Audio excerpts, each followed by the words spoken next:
Good morning, students. Let us start the lesson Anandi Gopal. It is an autobiography. So, before knowing this lesson, let me explain to you the difference between autobiography and biography. An autobiography is the story of a person's life written by the person himself, while a biography is the story of a person's life written by somebody else. Now we will read the autobiography of Anandi Gopal, the first Indian woman to receive education abroad and to obtain a medical degree. How did she achieve this? What were the obstacles or the difficulties faced by her? What made her desire to become a doctor? So we'll read her autobiography to get the answers to these questions. Let me explain to you this lesson, students. She says that she was born on 31st March 1865 and her name was Yamuna Joshi, a small town near Mumbai. Her family used to be landlords, and when she was at the age of 9, she was married and her name was changed to Anandi. After her marriage, when she went to her husband's house, there neither she was much educated and she could read Marathi very less. And at that time, education for girls was not common. But her husband, Gopal Rao, was an supporter of widow remarriage and women's education. So, after her marriage, her husband started teaching her, and it was very difficult to teach at those days. And they had to move from Kalyan to Alibag to Kolhapur and different places, and that at that time it was very comfortable for him to teach her. So after her progress in education, her husband insisted that she should acquire higher education, and there was a discussion among themselves. In those days, female doctors were not available in our country, and so it was very difficult for her to take the decision, and she took a final decision because she had lost her infant son when she was 14 years of age, and finally she decided that she would like to be a doctor. Gopal Rao tried very hard to get her admitted to some university in America, and there Mrs. Carpenter of Roselle, New Jersey, by chance came to know her story and was moved by her letter, and she offered to host her in USA.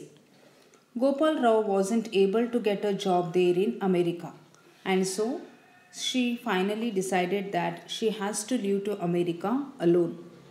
But it was not an easy task for her to leave India. There were lots of oppositions, and there was the difficulty extended to such a far extent that people started throwing stones and cow dung at them. And finally, after many troubles, in June 1883, she reached America and met Carpenter there.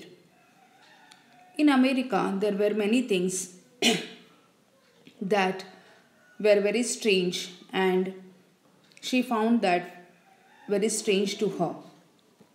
For example, she was not sitting on a chair or a table to have her food, and even she was a vegetarian, and there it was totally different for her. Then the superintendent and the secretary of the college were very kind. They were impressed that she had come to study from such a far place. They even offered her a scholarship of $600 for 3 years. The room which was occupied for her did not have a proper fireplace. The fireplace emitted a lot of smoke when it was lit. So it was a choice between smoke and cold. She tried to get another place, but that was not possible, and no one was ready to rent a place to a brown Hindu girl trying to be a doctor. So, about 2 years in that place, she started having a constant temperature and cough. That means she would not keep well there. Her health was severely affected by her stay there. After around 2 years in USA, she had sudden spells when she used to feel very faint and get a high temperature. The cough never left her. By the end of 3 years, her condition had worsened. Somehow, she managed to write her final exams. At the convocation, it was announced that she was the first woman doctor of India and got a standing ovation for that. It was one of the most rewarding moments of her life.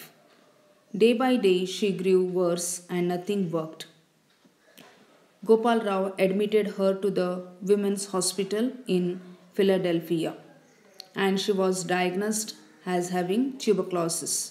But the disease hadn't yet reached her lungs, and the doctors advised her to go back to India. So now, her return to India. The journey back home took a further toll on Anandibai's health as doctors on the ship refused to treat her. On reaching India, she stayed at her cousin's place in Pune and she got the Ayurvedic medicine there. However, refused to treat her.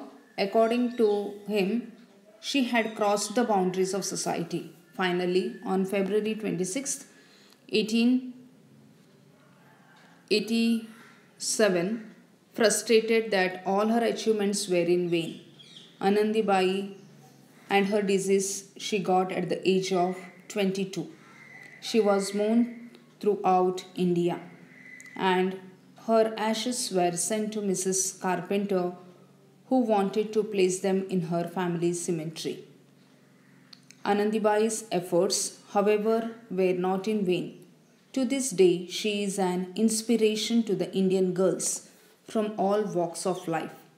She enables us to believe that whatever our situations and circumstances, nobody's dreams are unachievable, and that each of us has the potential to achieve whatever we wish to. Today, the Maharashtra government has a fellowship in her name for young women working on women's health. So, this is all about the lesson of Anandibai, and it is a really meaningful lesson so that you have to achieve your goals in your life. Thank you, students.